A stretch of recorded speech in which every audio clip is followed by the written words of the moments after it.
It's almost midnight and you're lying in bed, phone brightness turned down low so it doesn't wake anyone, thumb moving without much thought, scrolling past a photo of someone you went to school with 20 years ago, standing in front of a house that's bigger than yours, next to a family that looks effortlessly happy, captioned with something short and cheerful that took you 4 seconds to read and somehow 4 minutes to recover from. You don't even particularly like this person. You haven't spoken to them since a hallway you can barely picture anymore. And yet here you are, wide awake, quietly running the numbers on your own life against a single photograph, as if that photograph could possibly contain everything true about theirs. There's a reason this keeps happening, and it isn't that you're ungrateful, or bitter, or somehow failing at contentment. It's that you're fighting a match you were never actually equipped to win, because no one ever explained the rules were rigged from the very first comparison you ever made. You didn't choose this habit. Almost no one does. It starts early, often inside a family, where a sibling's grades or height or ease with people quietly became the measuring stick your own worth got held up against, sometimes said out loud, more often just implied in a tone, a pause, a slightly different kind of praise. School continues the pattern formally, ranking you against a room full of other children the same age, as though age alone made comparison fair. By adulthood, the habit runs almost entirely on its own, no longer needing a report card or a parent's raised eyebrow, quietly measuring your career against a coworker's, your body against a stranger's, your marriage against a couple you barely know, your entire unfolding life against a highlight reel someone else curated in 11 seconds before hitting post. Nobody sat you down and taught you to do this deliberately. It simply became the default lens through which an entire generation now checks in on its own life, dozens of times a day, without ever really deciding to. Work often becomes one of the most fertile grounds for this, precisely because it comes with visible markers, titles, salaries, corner offices, the kind of concrete signals that make comparison feel almost objective rather than emotional. You find out, almost by accident, what a peer at another company earns, and for the rest of the week your own perfectly reasonable salary feels smaller, even though nothing about your actual circumstances has changed. A colleague gets promoted ahead of you, and even if you genuinely like them, even if you know their path involved factors entirely outside your control, a quiet inner tally starts running anyway, tracking years, titles, and milestones as though a career were a single race with one visible finish line rather than dozens of different paths shaped by entirely different starting points. It doesn't always take a screen, either. Sometimes it's a drive past a neighbor's freshly renovated kitchen, visible through the window as you pass, and for the rest of the evening your own kitchen feels slightly smaller, slightly more dated, even though nothing about it has actually changed since that morning. Sometimes it's a conversation at a family gathering, someone mentioning a cousin's new job, and you catch yourself quietly recalculating your own career against a 2-sentence summary you didn't even ask for. The trigger changes. The underlying reflex stays remarkably consistent, running the same quiet comparison against whatever fragment of someone else's life happens to cross your path that day. Picture an ordinary Sunday afternoon. You're not unhappy, not really, until you open an app and see an old friend has just closed on a home, or announced a promotion, or posted a vacation photo from somewhere you've always wanted to go. In the space of about 6 seconds, the entire emotional temperature of your afternoon shifts. You tell yourself you're happy for them, and some part of you genuinely is. But underneath that, a quieter voice has already started doing math, measuring your own current chapter against their single, carefully chosen frame, and somehow, no matter how good your actual life is, that math rarely comes out in your favor. This isn't a character flaw. It's what happens when a mind built for small tribes of maybe 150 people gets handed an endless feed of curated updates from thousands of lives at once, all at the exact moment it was least equipped to process that much information fairly. What makes it worse is how invisible the shift often is while it's happening. You don't announce to yourself that you're now comparing. You simply notice, 20 minutes later, that the afternoon feels flatter than it did before you picked up your phone, without quite tracing the feeling back to its source. Maybe you snap a little at a family member over something small. Maybe you find yourself scrolling further, almost searching for something that will make the first comparison feel less painful, which usually only produces a second one. By evening, the entire day has been quietly colored by 6 seconds you barely remember, a single photograph doing more emotional work than it was ever built to carry. Here's the idea worth sitting with until it actually changes something. Every comparison you make is between your full, unfiltered, behind-the-scenes reality and someone else's carefully chosen highlight, and that is not a fair fight. It was never designed to be won. You know every argument that happened in your kitchen this month. You know every 3mm worry, every unpaid bill, every private doubt about whether you're doing any of this right. You know none of that about the person in the photograph. You're comparing the complete footage of your life against a single trailer of theirs, and trailers, by design, only show the best 30 seconds. Losing a fight rigged this unfairly was never a reflection of anything true about your worth. It was simply the predictable outcome of comparing two things that were never actually comparable in the first place. Consider what you'd actually need to know to make the comparison fair in the first place. You'd need their private doubts, not just their announcement. You'd need to know what they gave up to get there, what they're quietly struggling with that never makes it into the caption, what the version of their life looks like on an ordinary Tuesday rather than the one day worth photographing. You have none of that. You never will, not really, because people rarely publish their 3 a.m. worries or their unpaid bills or their quiet arguments, and even if they did, you'd still only be comparing a curated version of that too. The fairest comparison available to you was never out there in someone else's feed. It was always the distance between who you were a year ago and who you are now. Zeno of Citium, the founder of Stoicism itself, built the entire philosophy on the idea that a good life comes from living in agreement with your own nature, not from measuring yourself against anyone else's path. Zeno had lost almost everything in a shipwreck before ever founding a school of thought, arriving in Athens with nothing, and rather than spending his remaining years resenting the merchants and nobles who'd been handed easier starts, he built an entire way of living around the idea that your task was never to outperform someone else's circumstances, only to meet your own with as much wisdom and integrity as you could manage. Comparison, in his view, wasn't just unpleasant, it was a kind of category error, holding two entirely different lives up against a single ruler, as though they'd been built from the same materials. It's worth pausing on how directly his own life proved the point, since the merchants who kept their fortunes intact after that same shipwreck era went on to live comfortable, forgettable lives, while a man who lost everything built something that's still being discussed more than 2,000 years later. A reminder that the visible scoreboard at any given moment rarely predicts what actually turns out to matter. Epictetus sharpened this same idea into something almost mechanical in its simplicity. Some things are within your control, he taught, and some things are not, and nearly everything about another person's life, their opportunities, their timing, their resources, their apparent ease, falls firmly into the category of things you were never meant to manage or measure yourself against. Spending your energy comparing your controllable effort against someone else's uncontrollable outcome guarantees a kind of permanent low-grade frustration, because you're grading yourself on a curve set by variables that were never yours to influence in the first place. What was always yours, he insisted, was the quality of your own effort, your own choices, your own character, and that's the only fair comparison available to you, the version of yourself from a year ago measured against who you are today.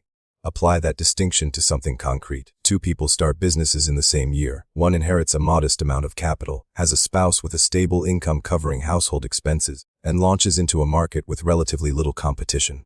The other starts with none of those advantages, works a second job to fund the first year, and enters a far more crowded field. If the second person measures their early results directly against the first person's, they'll likely conclude they're failing, when in fact they may be putting in more disciplined, resourceful effort under considerably harder conditions.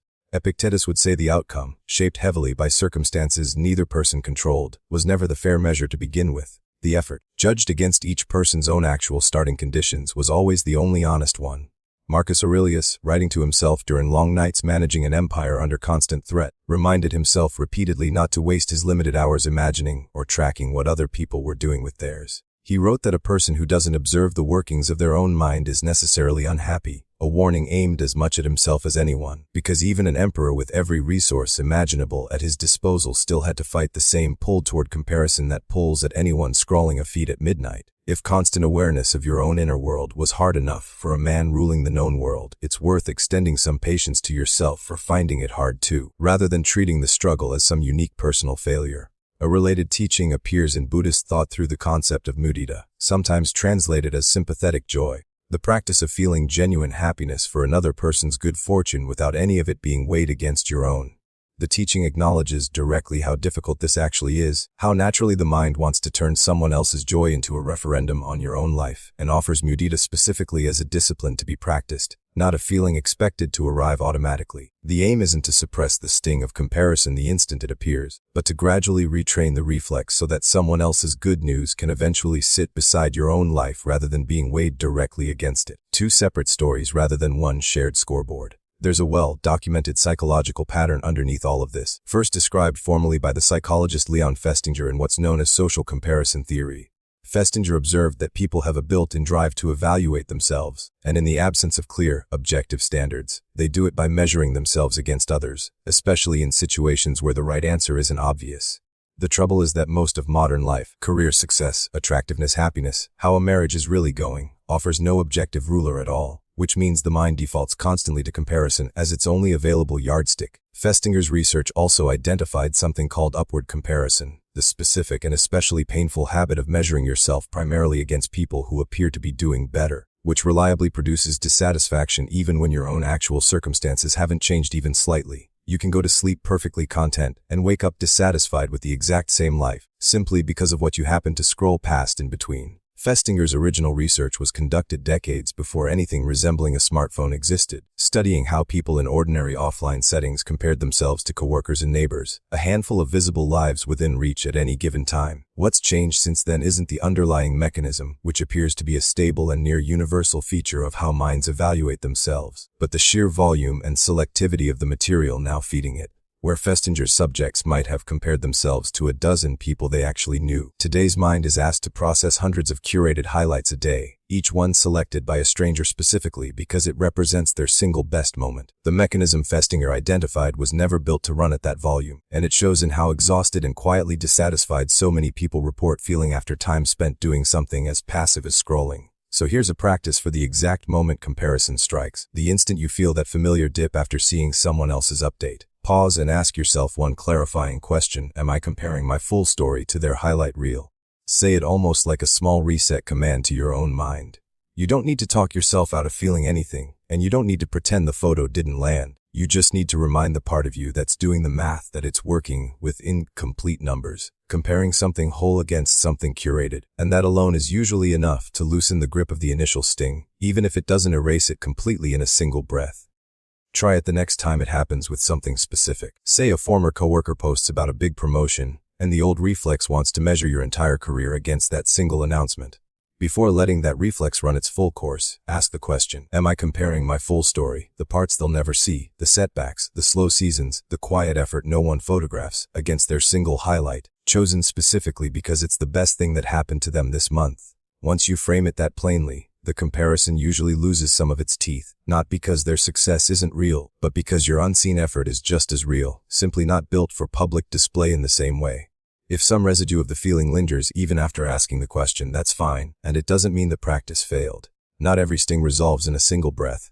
What the question actually accomplishes isn't instant relief. It's a small interruption in an otherwise automatic chain reaction, enough of a pause that the feeling gets to exist without automatically hardening into a story about your own inadequacy. Some days that pause is enough to dissolve the whole thing.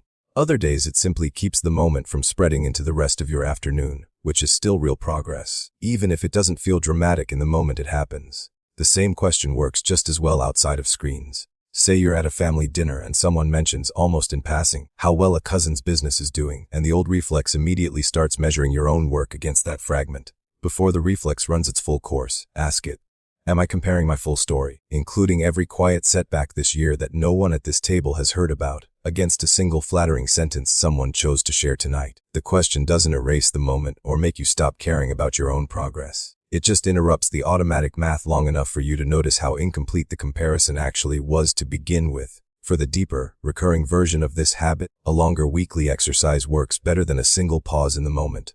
Take 10 minutes at the end of each week and write down every comparison you can remember making, however small, whoever it involved. Next to each one, write down honestly what you actually know about that person's full, private life, and then write down, just as honestly, what you don't know at all, the parts that never make it into a photo or an update.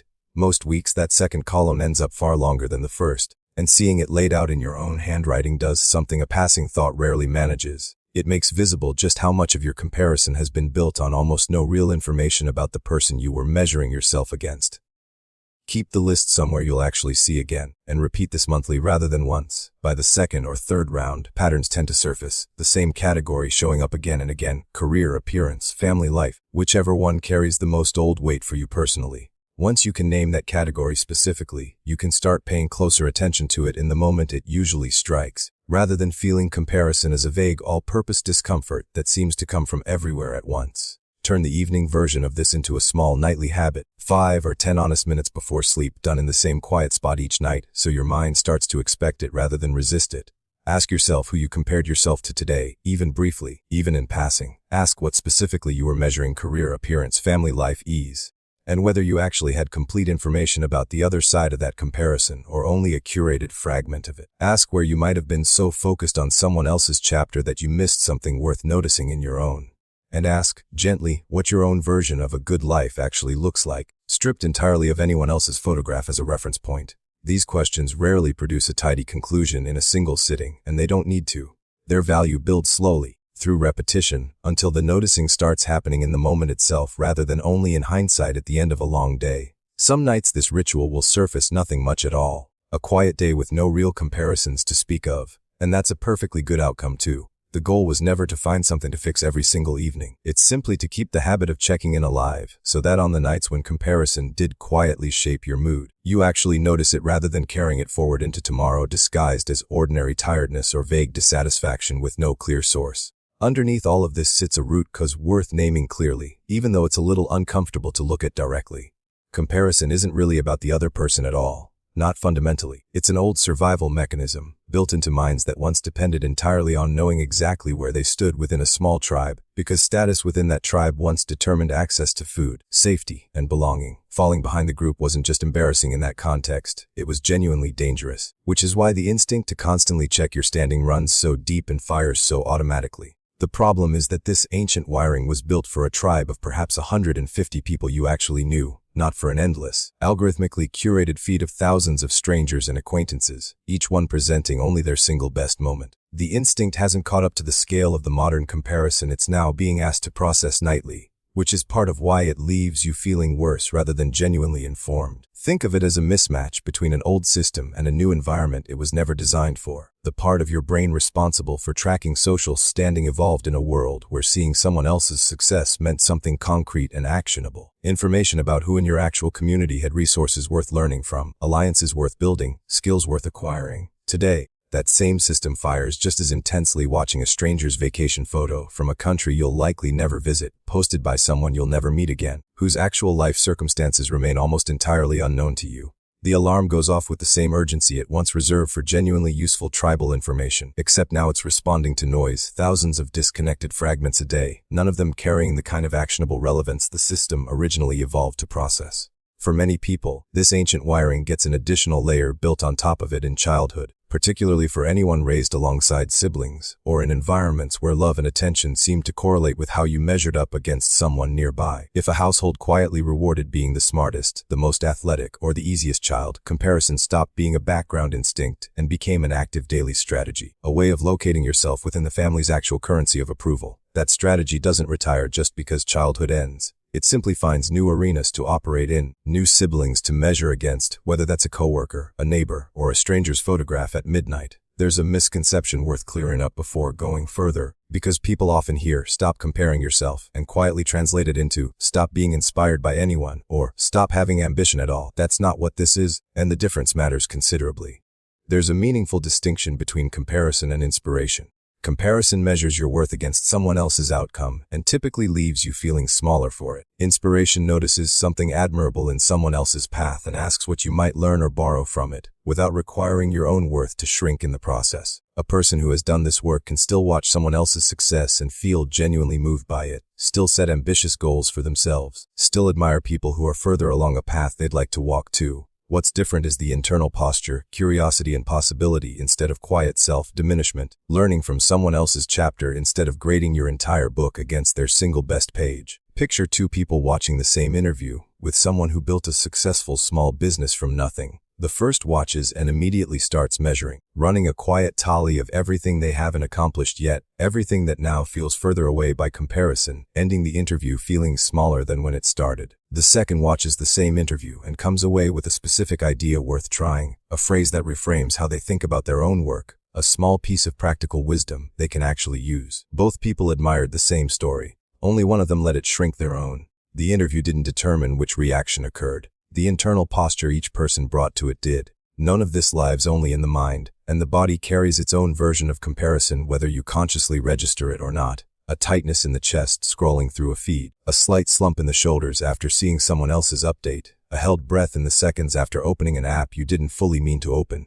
Two small physical habits can help here. The first is noticing the exact moment your body reacts, the tightening, the sinking feeling, and deliberately taking 3 slow breaths right there before continuing to scroll or reading any further, giving your nervous system a chance to settle before the story your mind is about to build gets any further momentum. The second is setting a simple, low-effort boundary around when and how you check the platforms most likely to trigger comparison, not as punishment, but as basic hygiene. The same way you might avoid a particular food that reliably upsets your stomach, not out of shame, just out of practical self-knowledge. Both habits work for a similar underlying reason. The comparison spiral doesn't start in careful, rational thought. It starts in the body, a small physiological dip that arrives before your mind has consciously registered anything at all. By the time you form the actual sentence in your head, something like "they're doing so much better than me," your shoulders have often already dropped, your breath has already shortened, and the emotional tone of the next hour has largely been set before you had a chance to intervene with logic. Interrupting the pattern at the physical level, before the story fully forms, tends to work faster and more reliably than trying to reason your way out after the fact once the narrative has already taken hold. Bring it together slowly, the way anything durable actually gets built. First, remember that comparison is almost always an unfair fight, your complete footage against someone else's curated trailer, and losing that fight was never proof of anything true about your worth. Then recall that Zeno, Epictetus, and Marcus Aurelius each arrived at some version of the same conclusion from entirely different circumstances, that your own effort and character are the only fair measuring stick available to you, and everything else belongs to a category you were never meant to control. Next, practice the pause, the honest question, the weekly review, not as a one-time fix but as a habit you return to until the noticing becomes automatic. Finally, hold on to the difference between comparison and inspiration, because the goal was never to stop admiring anyone, only to stop measuring your whole unseen life against someone else's single visible moment. This won't resolve after one evening of practice, and it wouldn't be honest to suggest it does. There will still be nights when a single photograph lands harder than it should, still moments when an offhand comment at a family dinner sends you quietly recalculating your own worth against a fragment you barely understood. That's not evidence the practice isn't working. It's evidence of how long this particular reflex had to build itself, going back further than any single app or platform, back to a family dinner table or a school hallway decades ago. What changes with practice isn't that the pull disappears entirely. What changes is how quickly you notice it happening, and how much sooner you can hand yourself back the fuller picture before the incomplete one finishes doing its damage. Back in that bed, phone still glowing faintly in the dark, notice what's actually happening. You're not looking at their whole life. You're looking at one frame, chosen carefully, out of thousands of unseen ones that look nothing like it. Put the phone face down. Let your own day, with all its ordinary, unphotographed effort, be enough for tonight, exactly as it actually was, not as it compares to a single picture that was never meant to tell the whole truth about anything. And if it's the neighbor's kitchen instead, glimpsed through a window on an ordinary drive home, let that go too. You caught one renovated room lit well, at exactly the right angle, and turned it into a verdict about your entire home, your entire year, your entire effort.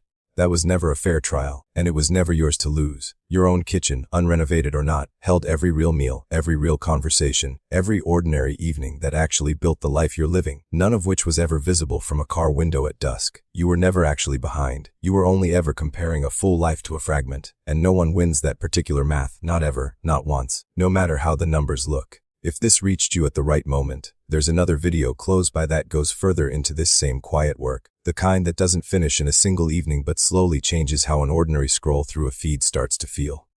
Take whatever was useful here, leave the rest without guilt, and carry a little more of your own ground back into tomorrow, measured only against yourself, against no one else's frame, no one else's trailer, no one else's single best moment. There's no finish line here, no evening where the reflex disappears for good and never returns. But there is a quieter version of you waiting somewhere on the other side of enough practice, one who can scroll past someone else's good news, or drive past a lit window, or hear a cousin's success at dinner, and simply let it be true for them without needing it to say anything at all about you.